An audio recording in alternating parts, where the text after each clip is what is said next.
how far it can go, I reckon we can get a full card of finishes. The lineup would suggest exactly that, my man. Bone doing work is actually up next. A man that likes to get those hands working. Jorge Masvidal, Maine, looking to utilize him here again this evening. But he is going up against one of the old guard and also the new Pigeon Scout, returning to the scene. Had a great run at the start, 3-0 to start with. Went on a 2-fight skid. Now finds himself coming up against 2-0 Bone and work, trying to stop Bone when he's on the tracks, I suppose, to maybe some bigger things. Yeah, definitely. And Jay, like these two fighters, currently ranked number 17, Born doing work in Pigeon Scout, number 21. We're already into the 20s, Jay, and there's tons of fights left. These guys are literally 2 or 3 fights away from a title fight, essentially, if they win the next. Born doing work is currently undefeated as well, by the way, number 17. Yeah, so, yeah. You know what he just said, Humble? Do you know what he just said in the chat? I walk through the valley of the shadow of death. Fear no evil. That's what he's quoting. Diego Sanchez right there. He's got the mentality down. He's ready to go, bro. I'm interested to see it. I'm telling you, Pigeon Scout is a genuine threat. It does say 2-0 there, of course, from whatever OWCs or maybe spars. But if we've seen anything from him recently, that he has completely revolutionized his game out here, Jay. But Bone is that same old killer, bro. Same old killer with those hands. Yeah. But think about this. He said, I walked through the valley of the shadow of death. They said he's saying a prayer. He's not saying a prayer for himself. He's saying it for his opponent. He's not it, man. I was about to say, he's doing work. He's doing his best best sort of walkout. It's his walkout of the Undertaker, essentially, doing that there. That's how people set themselves aside in that chat right there. They get in touch with each other and talk some crap sometimes, but him doing his best impression of the dead man. Well. Starting out quickly, I don't know if you noticed the first kick of the fight, the first strike of the fight was checked by Conor McGregor. He's trying to use that jab to interrupt the forward pressure of Bone doing work, and it seems to have worked so far out here, Humble. But these guys are obviously finding a tactical approach, taking a tactical approach against each other. There's a lot of mutual respect on both sides of the nice. Yeah, he's took it. We're going green screen. Going green screen. Going green screen. Is it the same one as last time? It might be, but who knows? Yeah. We'll see. We'll see if these guys are okay or if they're going to let us go into the slime. Nice work. He pushes him back right there, though, with that jab, and he gains good control of the octagon again, like something that people don't understand too well. There's a lot of straight punches at the moment, though, J-Dan.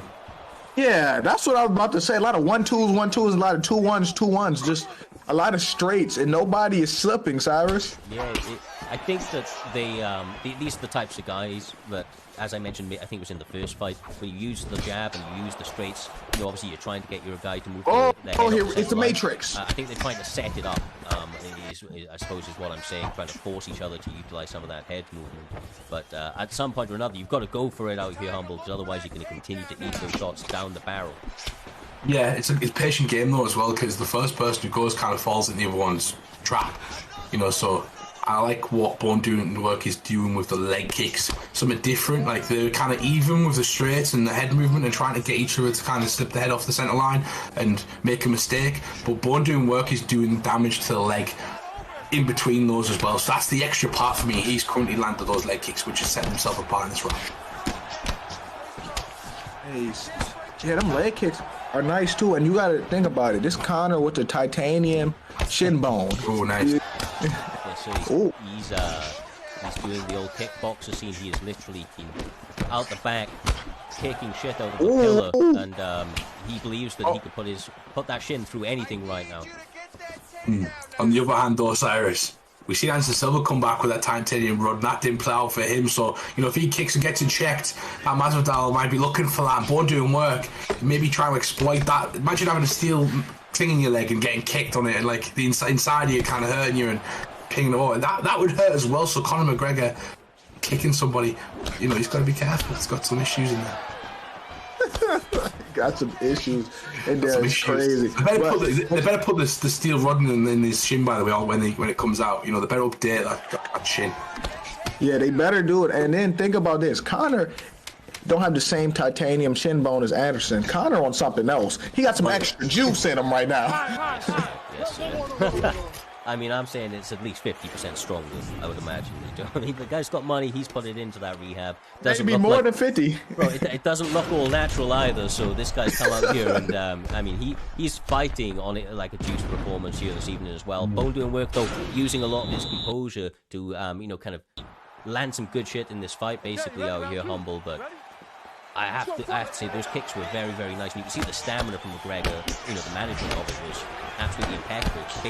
Basically full, bro. Basically full. Yeah, it is definitely, and he's starting to press forward now, which I kind of, he's changed his game plan, right? They were both kind of backing up for straight punches. Now you see the dexterity, a wide range of punches, and you've got, the timing, the movements from Bone doing work, trying to stay undefeated, tickling his opponent with the jab and the straight there, catches him, and then he doesn't tickle him. Spear from Masvidal J time. Yeah, he looked like Edge or maybe Goldberg there. That wasn't a normal takedown. That's a spear right there, Cyrus. Yeah, he's been watching Goldberg for sure, bro. He shot through that guy right then. I had to say, or I was about to say that with Bone doing work, right, he fights really patient out here, Humble, for a lot of the fight. But when he gets his opponent hurt, his killer instinct kicks in, and you see him turn it up to 100 real quick, and he doesn't like to let his opponents off anything. So now he's got an advantage. That's why we saw the spear, and as you can see, he's now sucking out the rest of this round, working damage to see if he can, basically get a finish a little bit later on, even if his opponent's not able to work his way back to his feet right here. A lot of damage can be landed from these positions.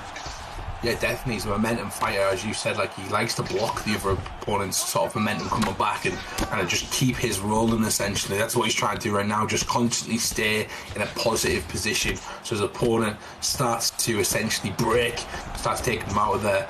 You know, J Diamond, hopefully he can get a finish as his opponent starts to make those mistakes. But Pigeon Scout's stamina at the moment has been brilliant. Yeah, it has. But do you think a fight with Conor and Jorge would have this much grappling? Like, do you think they would just be here in guard the whole round, Cyrus? Well, yeah. Get stood up right there, but probably not. But I wouldn't be too surprised from honestly Jorge, because you got to remember that guy did live with Cody for a long time. He has trained wrestling for a long time. You know, he does have it in that back pocket. I think the problem is that, especially against maybe somebody like Conor, and I suppose the same can be said for Jorge, the takedown defense is so good. It takes a top level wrestler to get you down to the mat in most occasions. Yeah. Let's go back to the leg as well there, J Diamond. Conor's starting to chase the action, but Bone doing work's catching him on the end of the straight. Yeah, he got caught chasing him. Yeah, he's getting caught chasing him. He caught him. He got to keep his combo short. Like, he's chasing him. This could be. It's over. It is. Oh my goodness, man. I'm upset. I'm happy he won, but I'm mad he chased him. Why would you chase him? He was so patient up until then, though, right, Jay? Yeah, he lost his composure and his discipline and paid for it. Well, I mean, Bone doing work, obviously frustrating his opponent over the stretch there and able to secure a finish. Guy is still undefeated, 3-0 now, Humble. Interesting things could be ahead of him. Of course, the guy that we see at the top of the bill, in the co-main event, I should say, Chris, is 4-0 currently in the same division, challenging for a belt, or the vacant belt up against BFAP Dirty Dave. So, you know, with Bone doing work, putting on a performance like that, a big test. I'm sure there's a big test coming up for him next, but maybe only one or two more to get through, and he could be challenging for that gold as well. Yeah, 100%. Like, he's he's 17 now and he's just been 21, so he's gonna propel himself with a finish as well. He's gonna propel himself right up the division, possibly near the 10 mark or somewhere like that. If you could usually look at the rankings when that happens, we don't know yet, but you know, that's a big fight there because there's a lot of guys. Look at the guys at the top of the bill, Kai and who and a few others. There's fantastic competitors throughout the PlayStation division now, and it's incredibly tough up there. That is. Jay, that once again, we are 100% finish rate in 2023, my man. I don't think that